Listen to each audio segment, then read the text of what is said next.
Hello बच्चों, कैसे हो सब। आशा करती हूँ कि आप सब ठीक होंगे, स्वस्थ होंगे और मस्त होंगे। तो बच्चों, आज हम पढ़ेंगे पर्यावरण अध्ययन थर्ड क्लास से चैप्टर 17 और चैप्टर का नाम है चिट्ठी आई है ना। तो देखो बच्चों, ये चिट्ठी का चित्र दिया गया है और इसको मैं आपको पढ़कर सुनाती हूँ। अहमद, तुम बताओ तुम कैसे हो। हम सब दोस्तों को तुम्हारी याद आती है। आशा है छुट्टियों में तुम अगरतला आओगे। सभी बड़ों को प्रणाम, तुम्हारी रीना। ये देखो, चिट्ठी के ऊपर लिखा हुआ है अहमद अली, मकान number 15, block C, Malviya Nagar, नई दिल्ली, है ना। आगे देखो, मैं हूँ एक चिट्ठी, कागज कलम से लिखी चिट्ठी जो रीना ने अपने दोस्त अहमद को लिखी। मुझे पत्र पेटी में डाला गया। डाकिये ने मुझे निकाला और निकालकर एक बड़े से थैले में डाला। मैं हो गई डाकिये की साइकिल पर सवार और पहुंची डाकघर। वहाँ मुझे थैले से निकाला और निकालकर एक जोर का ठप्पा लगाया, है ना। आगे देखो, ठप्पा था अगरतला का, जहाँ से मेरा सफ़र शुरू हुआ। ठप्पे के बाद पहुंची मैं दूसरे बड़े थैले में। इसमें थी अनेकों चिट्ठियाँ जो जा रही थी दिल्ली। डाकघर की लाल गाड़ी से पहुंची मैं रेलवे स्टेशन। वहाँ मैं चढ़ी दिल्ली जाने वाली रेलगाड़ी में। 5-6 दिन के लंबे सफ़र के बाद मैं दिल्ली पहुँची। वहाँ के डाकघर के पते के अनुसार फिर से हुई मेरी छँटाई और फिर लगा ठप्पा। इसके बाद डाकिये ने मुझे पहुँचा दिया अहमद के घर। नीचे रीना की चिट्ठी का सफ़र चित्रों में दिया गया है, पर ये क्या, सारे आगे पीछे हो गए। क्रम के अनुसार चित्रों में बने गोलों में नंबर लिखो। देखो, मैं इसको थोड़ा छोटा कर देती हूँ ताकि आपको सही दिख सके, है ना। तो आपको क्या करना है, इसके ऊपर लिखना है क्रम। सबसे पहले क्या हुआ, सबसे पहले रीना ने चिट्ठी लिखी तो यहाँ आ जाएगा 1, है ना। उसके बाद इन्होंने डाकघर में डाली, यहाँ आ जाएगा 2।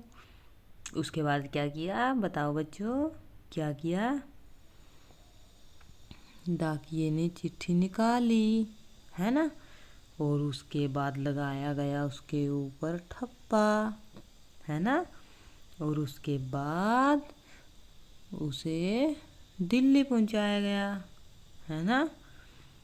और उसके बाद क्या किया, उसके बाद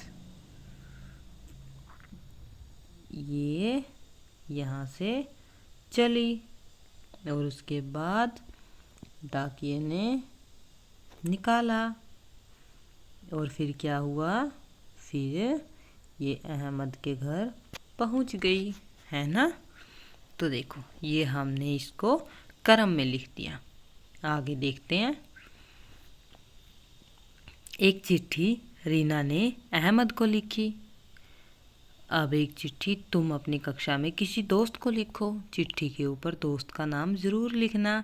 सबने चिट्ठी लिख दी, पर डालेंगे किस में। चलो कक्षा के लिए एक पत्र पेटी बनाएं। एक जूते का खाली डिब्बा लो, डिब्बे पर लाल रंग करो या लाल कागज चिपका दो। अब डिब्बे के ढक्कन को कैंची से इतना काटो कि चिट्ठी अंदर जा सके। लो, हो गई तैयार पत्र पेटी। तुम सब अपनी अपनी चिट्ठी इसके अंदर डाल दो और इंतज़ार करो अपनी अपनी चिट्ठियों का। अब एक बच्चा डाकिया बने, वह पत्र पेटी से चिट्ठियाँ निकाले और सब बच्चों को बांटे। अच्छा लगा दोस्त की चिट्ठी पढ़कर। जैसे तुमने अपने दोस्तों की चिट्ठी लिखी, वैसे ही तुम्हारे घर पर भी रिश्तेदार और दोस्त चिट्ठियाँ भेजते होंगे। तुम घर से कुछ चिट्ठियाँ लाओ और देखा कितनी अलग अलग प्रकार की चिट्ठियाँ होती हैं। तुमने इन चिट्ठियों में क्या अंतर दिखाई दिया, बताओ क्या दिखाई दिया। चिट्ठियाँ कई तरह की होती हैं, उसमें जैसे पोस्ट कार्ड, अंतर्देशीय पत्र और लिफाफा, है ना। किन किन चिट्ठियों पर टिकट लगे थे, सभी पर सभी चिट्ठियों पर टिकट लगे हुए थे। क्या सभी टिकट एक जैसे थे? उनमें क्या क्या अंतर था? नहीं, सभी टिकट एक जैसे नहीं थे। टिकट तरह तरह के होते हैं, उनका मूल्य और आकार अलग अलग होता है, उन पर चित्र भी अलग अलग तरह के होते हैं, है ना। आगे देखो, क्या सभी टिकट एक जैसे थे? ये तो हो गया। क्या तुमने चिट्ठियों पर डाकघर का ठप्पा लगा देखा है? हाँ, मैंने तो देखा है। आपने देखा हो तो आप भी यहाँ पर हाँ लिख सकते हैं। ये देखो नीचे क्या दिया है, कक्षा में ही अपने मित्र को चिट्ठी लिखकर कुछ बताने में बच्चों को ज़्यादा मज़ा आएगा तथा यह उन्हें पत्र लेखन के लिए भी प्रोत्साहित करेगा। असली चिट्ठियां देखकर बच्चे बेहतर ढंग से समझ पाएंगे। पेज 110 पर दिए चित्र में महिला को डाकघर में कार्य करते दिखाया है। लिंग भेद के ऊपर खुलकर चर्चा करवाएं। ये तो टीचर के लिए होता है बच्चों। तो आगे देखते हैं, कुछ अलग अलग तरह के टिकट इकट्ठे करके नीचे चिपकाओ। तो आपको क्या करना है, टिकट चिट्ठियों पर से टिकट उतार कर और वो टिकट को यहाँ पर चिपकाना है। ये काम तो आप ही कर सकते हो, है ना। तो ये आपको करना है। तुम्हारी चिट्ठी तुम्हारे दोस्त के पास कैसे पहुंची? क्योंकि लिखा था उस पर उसका नाम और उसका पता। दिए गए पोस्ट कार्ड पर तुम अपना पता लिखो। क्या लिखोगे? जैसे आप लिख सकते हैं यहाँ पर राहुल खन्ना, है ना। और आगे लिख सकते हो दोबारा किसको लिखी गई है? ये लिखी गई है विनोद खन्ना को। मेरी हैंड राइटिंग कुछ अच्छी नहीं है, तो आप यहाँ पर अपने हिसाब से लिख सकते हैं, जैसे C5 और साकेत यहाँ पर लिखेंगे और यहाँ पर लिखेंगे नई दिल्ली, है ना। और यहाँ पर आपको नंबर डालना है, जैसे 11-11-0-37, है ना। तो आपको ये ऐसे भरनी है। ओके, अब आगे देखते हैं। रीना की चिट्ठी तो रेलगाड़ी से दिल्ली पहुंच गई, पर जब रेलगाड़ियां नहीं थी तो दूर चिट्ठियों पर चिट्ठियां कैसे पहुंचती थी? जब रेलगाड़ियां नहीं थी तो कबूतर चिट्ठी पहुंचाया करते थे। आपने गाना तो सुना होगा ना, कबूतर जा जा जा, है ना। तो कबूतर चिट्ठी पहुंचाते थे और कई बार आदमी खुद भी चिट्ठी देने जाते थे, है ना। आगे देखो, डाकघर की सैर। अगर स्कूल या घर के पास डाकघर हो तो वहाँ जाकर देखो कि चिट्ठियाँ कैसे कैसे आती हैं, है ना। वहाँ क्या क्या चीज़ें हैं, उनकी क्या कीमत है, तो आपको देखना है जाकर। रीना ने जो पोस्ट कार्ड उपयोग किया था, क्या तुम उससे भारत के बाहर अपने दोस्तों को संदेश भेज सकते हो? तो ये आपको करना। डाकघर के लिए अन्य क्या क्या काम होते हैं, तो ये था, ये करना है आपको, ये है आपके लिए, है ना। तो आपको करना है, पुराने ज़माने में चिट्ठियाँ कैसे पहुँचती थी? बच्चों को बुजुर्गों से पता करने को कहीं पोस्ट कार्ड पर पता लिखने में बच्चों की मदद की ज़रूरत पड़ सकती है। पुराने ज़माने के बारे में पता करने का एक महत्वपूर्ण स्रोत बुजुर्ग है। यह समझने से बच्चे बुजुर्ग से बात करने के लिए प्रेरित होंगे। जानती हो आपा, आज कक्षा में हमने चिट्ठी के सफ़र के बारे में सीखा। मैं भी नानी जी को चिट्ठी लिखूंगी, तुम चिट्ठी लिखो, मैं जा रही हूँ उन्हें फ़ोन करने। चलना है तो चलो। ये क्या, रजिया और उसकी आबा चिट्ठी को लेकर क्या बातें कर रहे थे? रजिया और आपा निकल पड़ी फ़ोन करने गांव की एक दुकान पर। आपा ने फ़ोन का नंबर लगाया, दोनों ने नानी से बातें की, दुकानदार को पैसे दिए और खुशी खुशी घर लौट आई। तुमने फ़ोन कहाँ कहाँ पर देखा है? बताओ बच्चों, कहाँ कहाँ पर देखा है? मैंने तो स्कूल में देखा है, घर पर देखा है, हॉस्पिटल में, कार्यालयों में और टेलीफोन बूथ भी देखा है। जो आपने जहाँ जहाँ देखा है वहाँ आप अपने नाम लिख सकते हैं।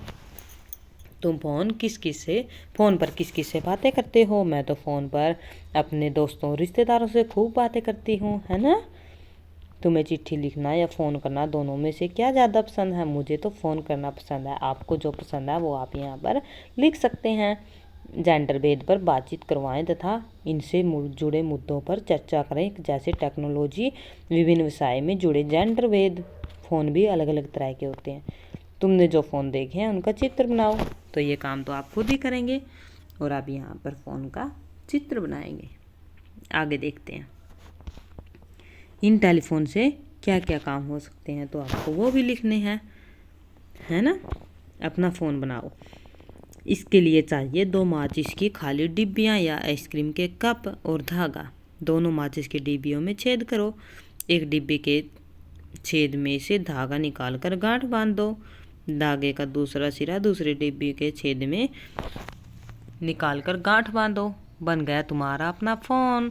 अपने एक दोस्त को फ़ोन का एक सिरा कान में लगाने को कहो और दूसरा तुम अपने मुंह पर रखो। ध्यान रहे कि धागा खींचा रहे, कहीं छुए न। शुरू करो अपनी बातें। तुम अपने लिए एक फ़ोन डिजाइन करो, इसकी खास बातें बताओ। हमने चिट्ठी भी लिखी, फ़ोन भी किया। बताओगी चिट्ठी और फ़ोन में दोनों फ़ोन में कौन कौन सी बातें एक जैसी हैं और कौन सी अलग अलग? तो बताओ। दोनों संदेश पहुंचाते हैं, है ना। और दोनों दुनिया में हर जगह पाए जाते हैं, मतलब कि इस्तेमाल होते हैं, है ना। और दोनों में ये तो थी सेम, और अब बताते हैं अलग। फ़ोन में हम आपस में आवाज़ सुन सकते हैं और चिट्ठी में नहीं सुन सकते, है ना। जैसे फ़ोन होता, चिट्ठी होती है, उसमें संदेश को पहुंचाने में कई दिन लगते हैं और फ़ोन का संदेश पलक झपकते ही पहुंच जाता है। यदि डाक करना हो तो संदेश पहुंचाने के और कौन कौन से तरीके हैं? जैसे फ़ोन हो गया, कंप्यूटर हो गया, हम तो ये लिख सकते हैं, है ना। आगे बच्चों को अपने रचनात्मक विचारों में प्रस्तुत, चित्रित व व्यक्त करने दें। स्थानीय परिवेश को देखते हुए बच्चों से संचार के अन्य माध्यम जैसे मोबाइल फ़ोन, ईमेल, फैक्स आदि पर भी बात की जा सकती है। बच्चों को बड़ों से संचार सेवा में आए बदलावों को जानने के लिए प्रेरित करें।